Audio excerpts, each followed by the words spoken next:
It's me, Renee. I'm back. And yeah, I'm feeling quite better. Still have a bit of a iffy nose, but it's quite better. So I'm very happy. My body isn't aching like it was yesterday and the day before. So yeah. So here I am with a bit of a late, but still doing it. Wrap up of my Sardinian vacation.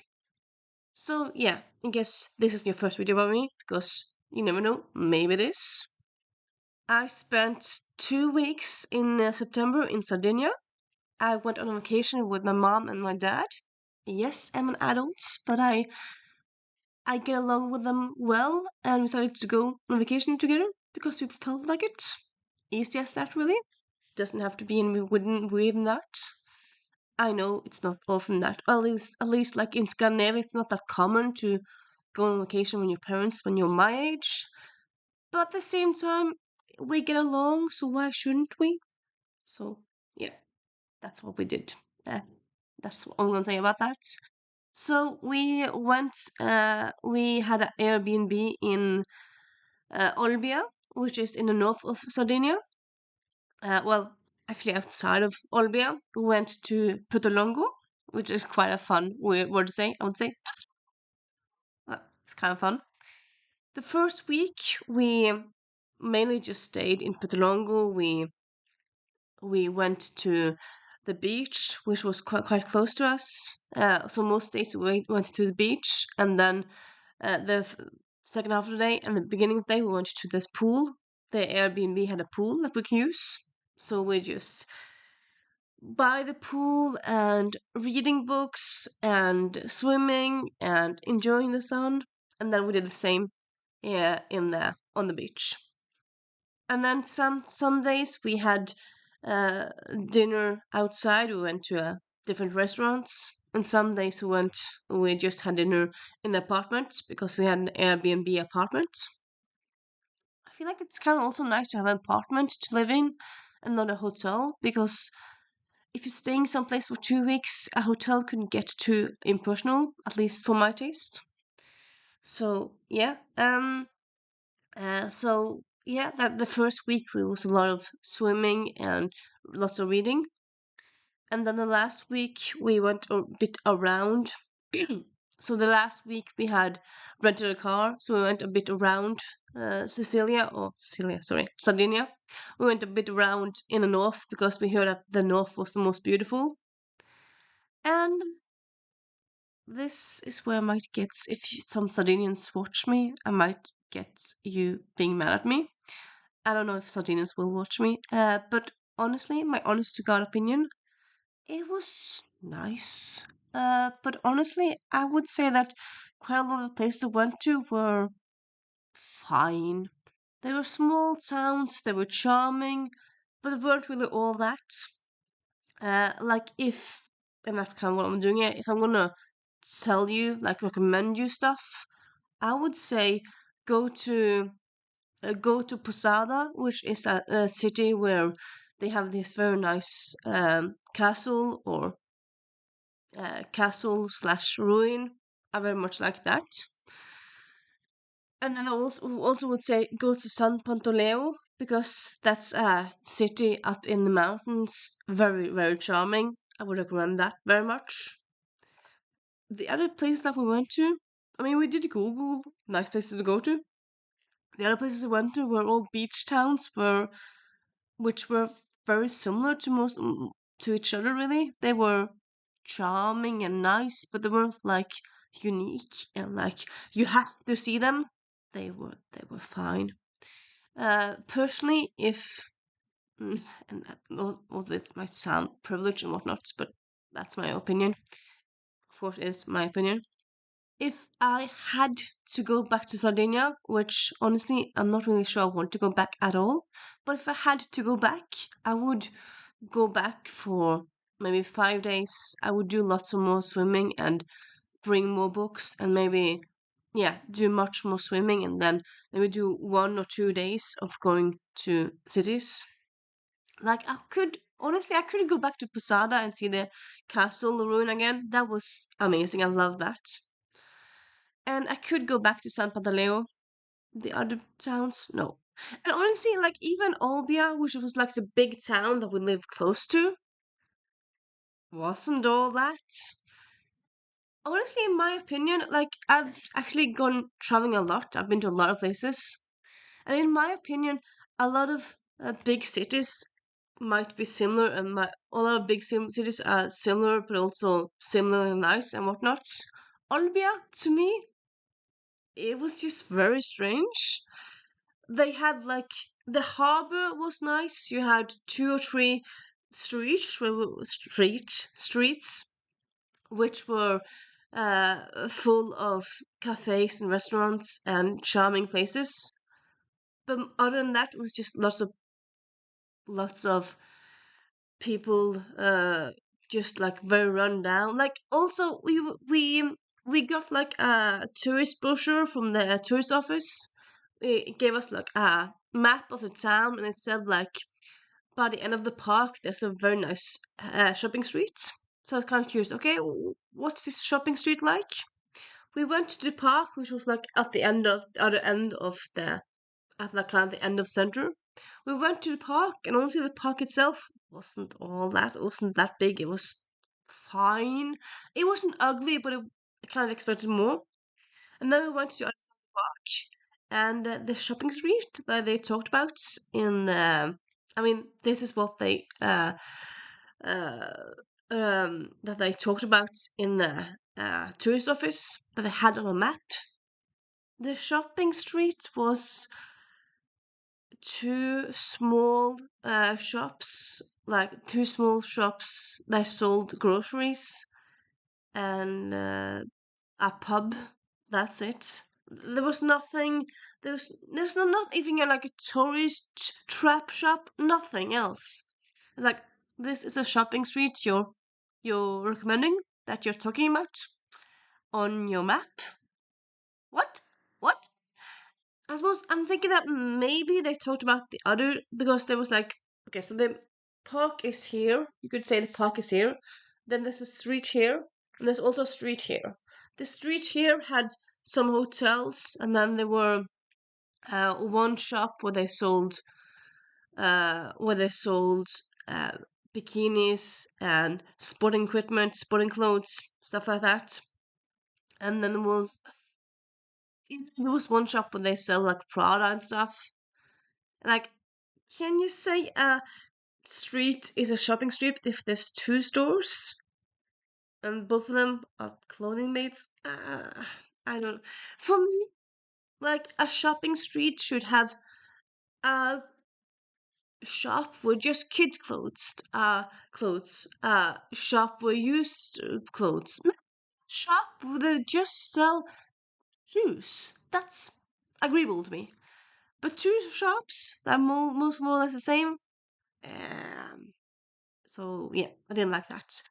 Also, honestly, I just found one bookstore in Olbia, which honestly to me is quite sad. But I did find it, so it was kind of nice to find it in any way. And they had kind of kind of big shop, and they did have one little section of English books, which were just kind of the usual suspects. They had Jane Austen, they had Agatha Christie. I think they had a newest Dan Brown. They had some SJM. That's it. But yeah, it was nice. So yeah. So all that said, like the other small towns that we went to, because it said online that go to these small towns, they were fine. But all of them were quite similar, I would say. So yeah. I mean, this whole thing sounds like I'm complaining a lot. I'm not complaining, but I feel like yeah. Online it said Sardinia was a great, beautiful place. For me, honestly, the thing that I loved about Sardinia was my Airbnb place. That was just I love the pool, I love the view we had, and I kind of when we went from back from sorry, Sardinia, when we went back in the airport. They had a huge bookstore, I love that bookstore. So yeah, I suppose again, like it wasn't awful, but I feel like place should be more than kind of similar to every other place, I would say, and this kind of didn't really feel that. So yeah, I did, as you might have seen if you've seen videos of me planning on to go on a trip. I brought a lot of books. Did I read all the books? No, I didn't. But I read some of them. I I started how to become a Dark Lord and die trying, but ended up not really being in the mood for it.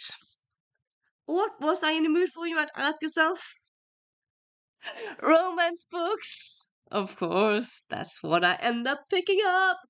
I read Gabriella and His Grace. Loved this one so much.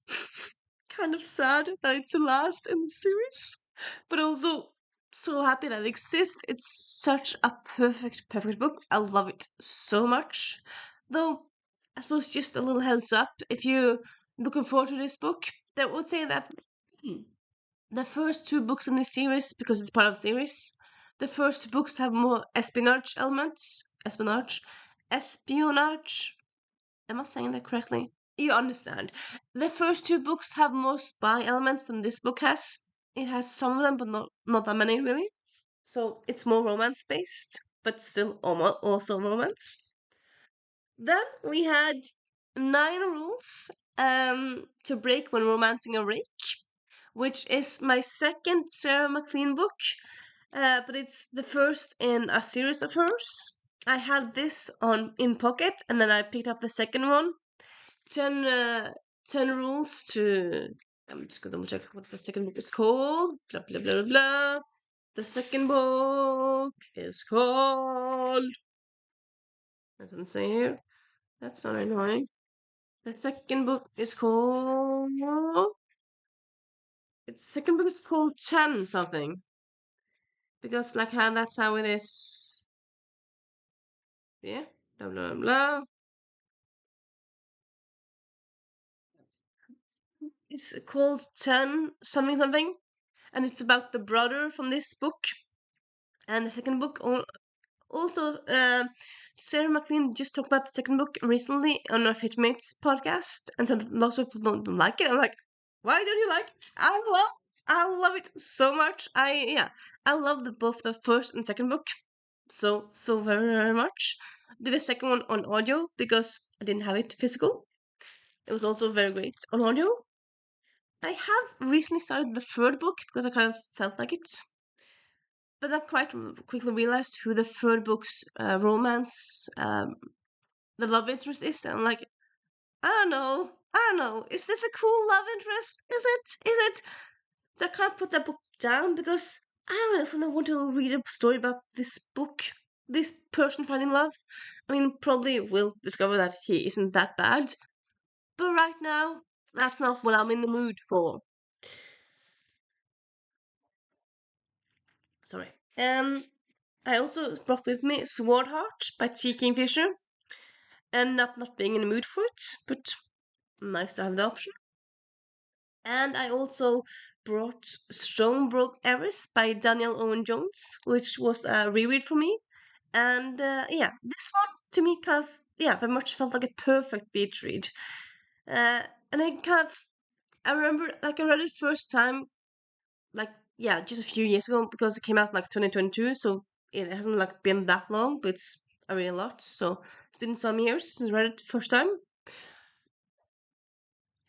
And it is a good book. I would say this is very much like I would say it's a book to pick up if you need a palate cleanser. If you read a heavy non-fiction or a heavy epic fantasy, any heavy book. If you just want a book that's light and delightful, check out this book. There's not like a lot to it, but it will give you some good chuckles. It will make you laugh. It will make you smile.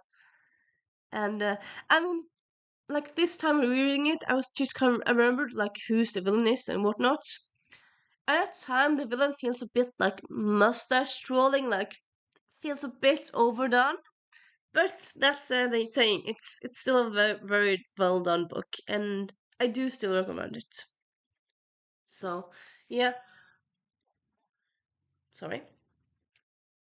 I also read a few nonfiction reads. I read Dewey the Library Cat by Vicky Myron. So this is nonfiction all about this library cat that ends up in Iowa and changing the lives of the library in a way.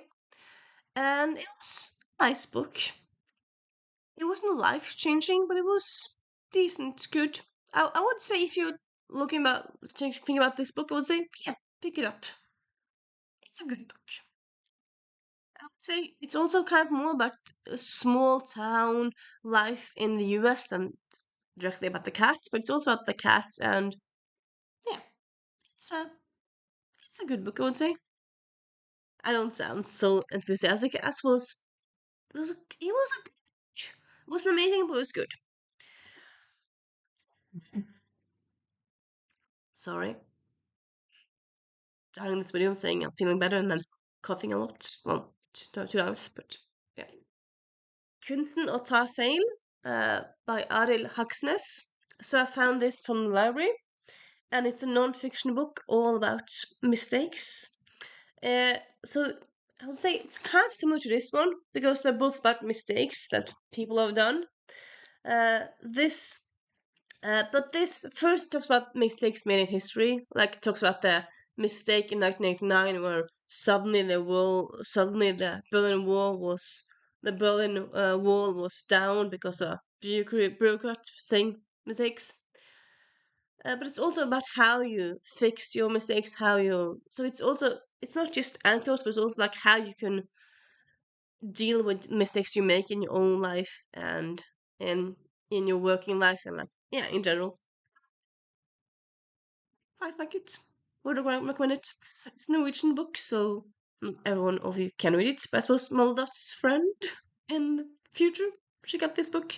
I don't know how far Moldot's friend is in the Norwegian journey, but yeah. Then we have Menneske, eh, kort historie om hvordan vi fucker det til. Og Humans, A Short History of How It Fucked It Up by Tom Phillips. So this is translation of the book. So it's originally in English. And yeah, came out in 2017. So it talks a bit about Trump, as you might guess here. But yeah, it's 2017, so it's pre-pandemic and whatnot. But it's about all the fuck ups that people have done throughout history. Sometimes fuck ups have made things better, sometimes they haven't. And yeah, it's just one of those non-fiction books. It's just like, whoa, whoa, that really happened? Whoa. It just fascinates me so much. And yeah, very much enjoyed it. Um, you know what? Yeah. And then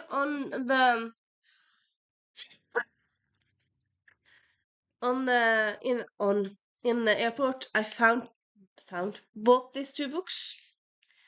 Everything You Hate Is Going to Die by Daniel Sloss. Daniel Sloss is this comedian. I love him so much. I didn't know he had a book. Apparently, yes. So fun. And then Diary of a Tuscan Bookshop by Alba Donati. Originally an Italian book about a woman who starts a bookshop in Tuscany. Sounds nice. Thinking I might use this for Eurovision sometime. And and that's my kind of Sardinian book reading wrap up. And yeah, I suppose if you've been to Sardinia, tell me about your experience. If you read any of these books, tell me about that. Did you read any nice books in September? In general, I want to say. And see you soon. Bye.